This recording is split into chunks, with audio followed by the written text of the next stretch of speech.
রাত পোহালেই কৌশিকী অমাবস্যা তিথি, তাই রবিবার সকাল থেকেই মহাপীঠ তারাপীঠে ভিড় জমাচ্ছেন ভক্তরা। কিন্তু কেন এই কৌশিকী অমাবস্যা তিথিতে বিশেষভাবে পূজিত হন মা? এই তিথিতে কি এমন বিশেষত্ব রয়েছে জানেন কি? জানতে হলে দেখতে হবে আমাদের এই প্রতিবেদন। এই কৌশিকী অমাবস্যা তিথি উপলক্ষে বহু দূর দূরান্ত থেকে ভক্তরা আসছেন মহাপীঠ তারাপীঠে। সাধারণ মানুষ তাদের মনোবাসনা পূরণের জন্য এই বিশেষ তিথিতে একবার তারামায়ের দর্শন পেতে এবং পুজো দিতে আসছেন। রবিবার সকাল থেকেই ভক্তদের ঢল চোখে পড়ল মহাপীঠ তারাপীঠে। তারামাকে ভক্তরা পুজো দিচ্ছেন একে একে। স্বাভাবিকভাবেই অন্যান্য দিনের তুলনায় ভিড় রয়েছে চোখে পড়ার মতো। কৌশিকী অমাবস্যা তিথি উপলক্ষে বিশেষ পুজোর আয়োজন চলছে জোর কদমে। কিন্তু কেন এই কৌশিকী অমাবস্যা তিথি একটি বিশেষ দিন? কী কারণে এই কৌশিকী অমাবস্যাকে বিশেষ তিথি হিসাবে ধরা হয় জানেন কি? এই সমস্ত বিষয় নিয়ে কথা বলেছেন তারাপীঠের এক সেবায়িত। শোনাবো সেই বক্তব্য। আগামীকাল 2রা সেপ্টেম্বর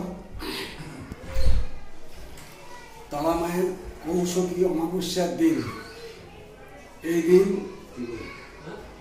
বীরভূম তথা পশ্চিমবঙ্গ তথা ভারতবর্ষের বিভিন্ন প্রান্ত থেকে লক্ষ লক্ষ ভক্ত আসেন দেবী তারামাকে কৌশিকী দেবী হিসাবে পূজা দিতে।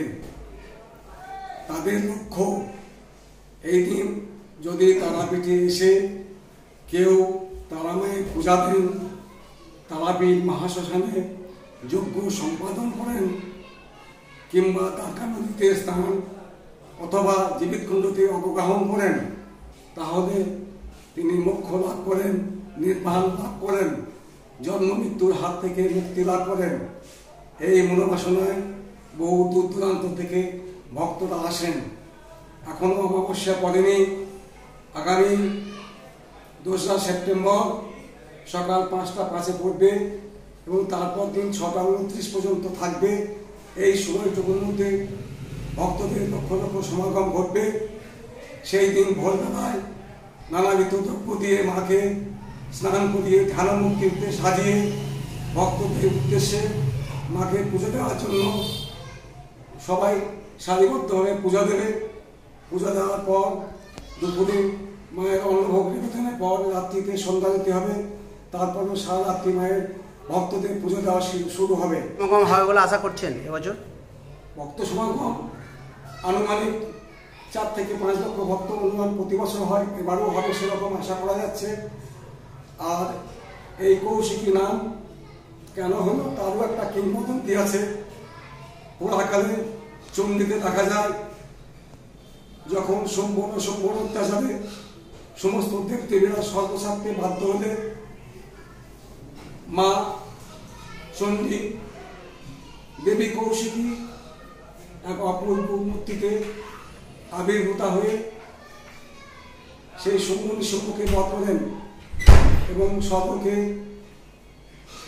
অসুরমুক্ত করে স্বর্গীয় স্থানে রূপান্তরিত করেন।